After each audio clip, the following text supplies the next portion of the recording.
कहानी कोरी हांडी। लेखिका अमृता प्रीतम।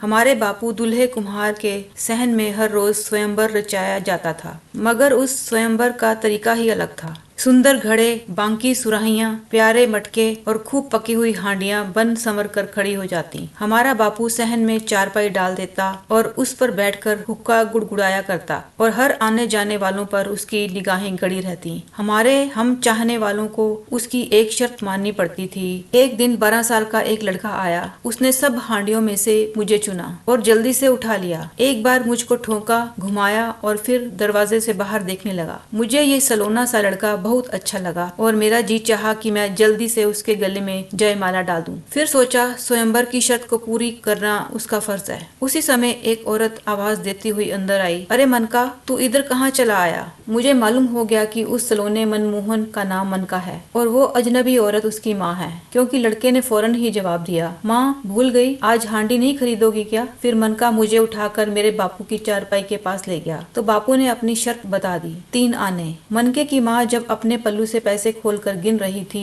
तो मैं सोचने लगी कि अब मेरे शरीर से दाल की महक आएगी, मेरे अंदर से चावल की खुशबू निकलेगी और मेरा कुंवारापन खत्म हो जाएगा, मेरा अकेलापन दूर हो जाएगा, मैं एक भरे पूरे घर में चली जाऊंगी। मेरा मनका मुझे खुरच खुरच कर खाएगा और मेरे मनके की माँ मुझे मांजन से रगड़ रगड़ कर साफ करेगी। अचानक मेरे कोमल अरमान डगमगा गए। मनका की माँ कह रही थी, हांडी तो हमें लेनी है, लेकिन अभी मेरे पास सिर्फ 3 आने हैं। हांडी ले लूंगी तो कहाँ से दाल खरीदूंगी और कहाँ से नमक मिर्च लूंगी? लेकिन माँ, हांडी नहीं लोगी तो दाल किस में पकाओगी? मेरे मनके ने इंसाफ की एक बात कही। माँ कुछ पल चुप रही, फिर बोली, आज दाल नहीं पकेगी, 2 आने का गुड़ लूंगी, उससे रोटी खाएंगे। मेरे मनके ने एक बार मेरी तरफ देखा और फिर दरवाजे से बाहर। मुझे लगा जैसे मेरा मनका पृथ्वीराज चौहान है और मैं संजोगिता और वो मुझे अपनी बाहों में भरकर घोड़े को एड़ लगा देगा। हांडी परे रख दे और घर चल, मनके की माँ ने कहा। और जब मनके ने ललचाई हुई नजरों से मुझे देखते हुए कुछ कहना चाहा तो उसी समय पैसे के नशे में डूबे एक आदमी ने 3 आने मेरे बापू की चारपाई पर उछाल दिए और मुझे मनके के हाथों से झपट कर चलता बना। हाय, ये कैसा स्वयंवर था! मेरे अंदर से चीख निकल पड़ी और मुझे लगा कि किसी जालिम बादशाह ने भारी लश्कर से हमला करके मेरे मनके को हरा दिया हो और मुझे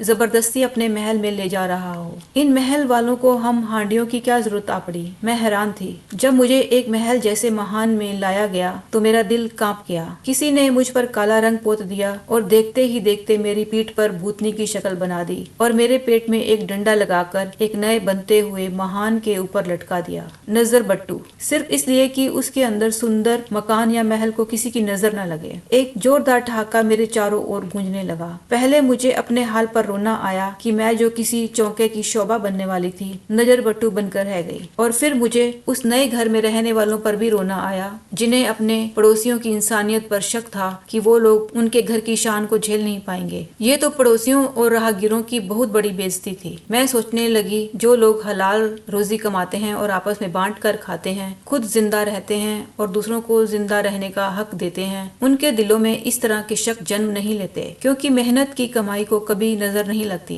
तो फिर ये कैसी कमाई थी? किस किस्म के पैसे का ये मकान था? हर पल नजर लग जाने का खतरा, जैसे हर पल इंसान की नीयत पर शक होता रहता हो। जाने वाले मकान को खूब अच्छी तरह देखते, एक एक चीज की तारीफ करते, लेकिन मुझसे आंखें चुरा कर गुजर जाते। दूसरे दिन मैंने देखा कि सड़क पार की झोंपड़ी से एक लड़का दौड़ता हुआ आया। पहले उसने मकान के बाहर खड़े दरबान को देखा, फिर सिर उठाकर मेरी तरफ देखा। मैंने फौरन पहचान लिया कि वो मेरा मनका, मेरा महबूब था। उसने दोबारा दरबान की ओर देखा तो उसकी पेशानी पर बल पड़ गए, क्योंकि यही दरबान उस दिन मुझे उसके हाथों से छीन कर यहाँ लाया था। उसने मेरी ओर देखा तो उसका दिल रो पड़ा, क्योंकि मुझे हांडी से भूतनी बना दिया गया था। और जब मेरे मनके की मुठ्ठियां भिंच गईं, तो मुझे लगा कि अब वो दिन दूर नहीं जब मेरा मनका मुझे भूतनी की घिनावनी जिंदगी से निजात दिलाकर फिर हांडी बना लेगा और तब मेरे जिस्म से दाल की खुशबू आएगी, मेरे अंदर से चावलों की महक निकलेगी। फिर उस घर में रोज नया सामान आने लगा। चादरें, गलीचे,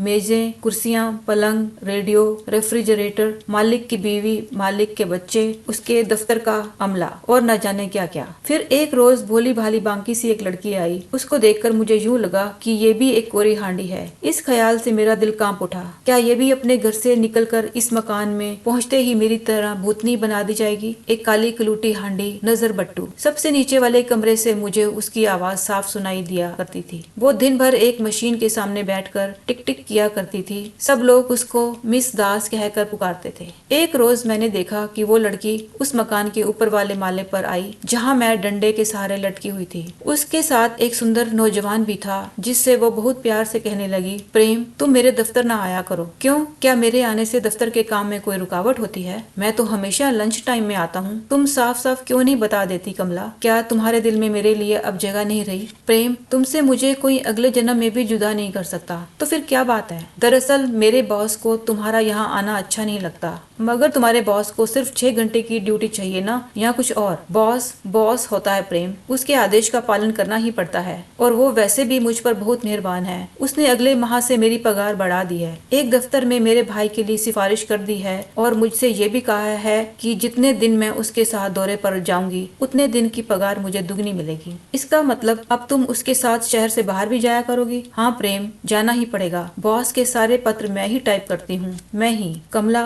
मुझे तुम्हारी ये नौकरी पसंद नहीं, मगर इसके बिना काम कैसे चलेगा? बड़ी मुश्किल से ये नौकरी मिली है और तुम ही तो कहा करते थे कि कोई नौकरी कर लो, लेकिन अब नौकरी बच गई तो तुम नहीं बचोगी कमला। शश, मैंने पुकार कर कहा। मिस दास, तुझे ये मालूम नहीं कि तेरा ये बॉस कोरी हांडी को भूतनी भी बना सकता है? एक काली कलूटी हांडी नजर बट्टू, एक बार मुझे देखो। मगर मेरी तरफ कमला की पीठ थी, इसलिए उसने घूमकर ना देखा। कमला के कानों में बॉस के दिए हुए नोट भरे हुए थे, इसलिए उसने मेरी एक भी ना सुनी। तीसरे दिन बॉस जब अपनी बड़ी कार में बैठकर दौरे पर रवाना हुआ तो मिस दास भी उसकी कार में बैठी हुई थी, मिस कमला दास। मेरा दिल दहल गया और जब एक हफ्ते के बाद मालिक वापस लौटा तो मैंने कार से उतरती हुई मिस दास का चेहरा देखा। वो बिल्कुल मेरी तरह नजर बट्टू लग रही थी। मिस दास गाड़ी से उतरकर ऊपरी माले पर आ गई। शायद वो बहुत घबराई हुई थी। दफ्तर में ना जा सकी और मेरे करीब मुंडेर पर बैठकर रोने लगी। हम दोनों रोने लगी। अचानक पूरे घर में मातम छा गया। पुलिस ने मकान को घेर लिया। बॉस को हथकड़ी लग गई। औरतों और बच्चों को न जाने कहां भेज दिया गया। पुलिस ने दफ्तर के सारे अमले को निकाल बाहर किया और दरवाजे पर बड़ा सा ताला डालकर उस पर सरकारी मुहर लगा दी। मैंने लोगों को कहते हुए सुना कि मालिक ने बहुत बड़ा सरकारी गबन किया है। कई दिन बीत गए,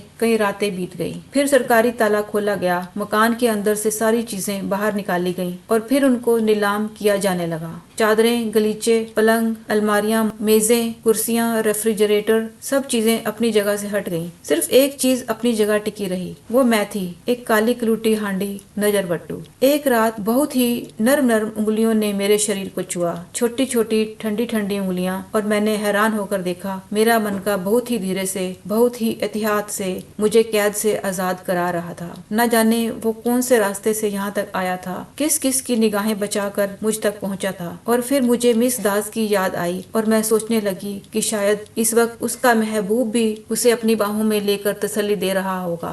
मेरा मन का जब मुझे बगल में दबाकर साथ वाले मकान की मुंडेर फांद कर और उसकी सीढ़ियों से उतरकर अपने झोंपड़े में पहुंचा तो उसकी माँ जाग उठी और उसने घबरा कर कहा, ये क्या है मनके? माँ, तू पड़ोसियों से मांगी हांडी लौटा दे। ये मेरी हांडी थी जो मैं ले आया हूँ। अरे ये तो नजर बट्टू है, अभी मैं इसे मांझकर हांडी बना देता हूँ। लेकिन इस पर तो जादू टोना किया गया है। मैं अभी इसका जादू टोना उतार देता हूँ माँ, तू फिक्र ना कर। ये सिर्फ कालिक पोत रखी है, इस पर मैं सारी कालिक साफ कर दूंगा। ये बुरी बात है मनके, अगर इसमें पकाई हुई दाल खाने से तुझे कुछ हो गया तो। मैं मनके के हाथ से लुढ़क कर माँ के कदमों में चली गई और बोली, नहीं माँ, मुझ में पकी हुई दाल खाने से मनके को कुछ नहीं होगा। मैं पाप की हांडी नहीं हूँ, मैं तो कोरी हांडी हूँ। ये कालिक मैंने अपने चेहरे पर खुद नहीं लगाई, एक जालिम ने लगा दी थी। माँ ने न जाने मेरी बात सुनी या नहीं, मगर उसने मनके की बात मान ली और उसके साथ मिलकर मेरे चेहरे से स्याही साफ करने लगी। फिर मुझे मिस दास याद आई और मैंने सोचा कि शायद उसका प्रेमी भी मोहब्बत के पानी से उसके दामन पर लगी कालिक को धो रहा होगा। अब मेरा हुलिया ही बदल गया। ऐसा लगता है जैसे मेरा नया जन्म हुआ है। इधर सुबह की किरण फूटी और मेरे अंदर से चावलों की खुशबू निकलकर हर तरफ फैलने लगी। अब मैं अमीरों के महलों का नजर बट्टू नहीं थी, बल्कि एक गरीब के चौके की शोभा थी। फिर एक आदमी झोंपड़े में आया। मनके, तुमने सुना कि नहीं? क्या? अरे सामने वाले नए मकान में जो लड़की आया करती थी ना, उसने आज कुएं में छलांग लगाकर आत्महत्या कर ली। लड़की? कौन सी लड़की? मेरे मनके ने कुछ नहीं समझा, मगर मैं सब समझ गई। सब कुछ की आज एक सुंदर सी हांडी सिर्फ इसलिए टूट गई कि समाज के दिल में मोहब्बत का ऐसा पानी था ही नहीं जिससे वो उस कोरी हांडी की कालक को साफ कर देता, पोंछ देता, उसे संवार देता, फिर उसे किसी सभ्य चौके की शोभा बना देता।